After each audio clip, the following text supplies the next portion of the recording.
For that. Well, earlier on Good Morning Scotland, Gary and Laura heard from Annemarie Ward from the charity Faces and Voices of Recovery UK.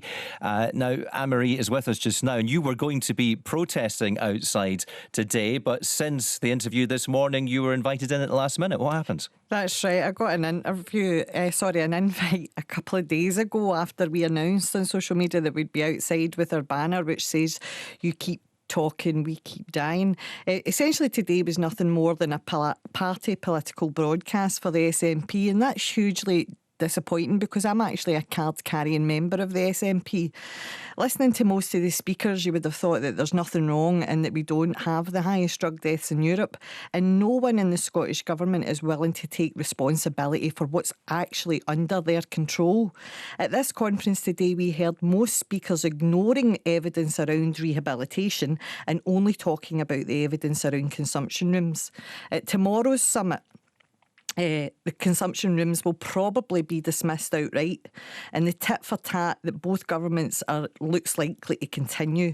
Who will suffer? Drug users and their families. They keep talking, we keep dying. So what do you feel about these consumption rooms then? What's your view on it? Well, there's a massive evidence base for consumption rooms and that people don't die in them. We need them. They're one of a measure of things that we need. They're absolutely good for the public purse. They're good for the public safety. They're good for users themselves. There's no doubt that they're a useful tool. Unfortunately, what's happening at the moment is the SNP and Glasgow City Council are using that argument to absolve themselves of their current drug treatment responsibilities. You mean they're focusing too much on this idea of consumption rooms? They're making it look as if it's a silver bullet, and it's not. Currently in Glasgow City Council, we have a £47 million treatment budget. Only £500,000 of that gets spent on sending people to rehab. That is a massive imbalance. There is something severely wrong with what... So more people need to get access to rehab? Absolutely. It's just, there's 13,000 problem drug users in Glasgow City Council, and we only have 14 rehab beds. That's incredible. And how effective is that rehabilitation? It's just as effective as any other evidence-based treatment. In fact, there were 4 out of the 5 speakers who were there today of the lived experience speakers all got well inside long-term residential rehab. Interestingly enough, none of them mentioned that from the podium.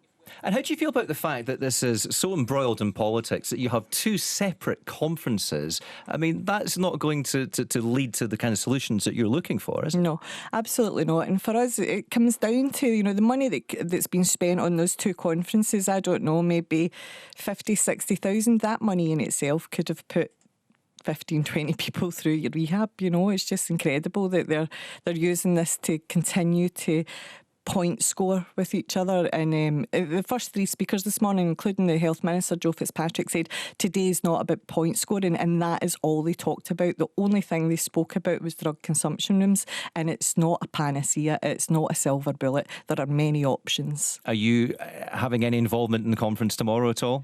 We haven't been invited to have a seat at the conference tomorrow, but who knows, we may get a last minute invite now that we're on the BBC. If they're listening, they can get in touch with you and get in touch with us, and they'll be interested to see if you get invited along to that. Annemarie, thank you very much indeed for that.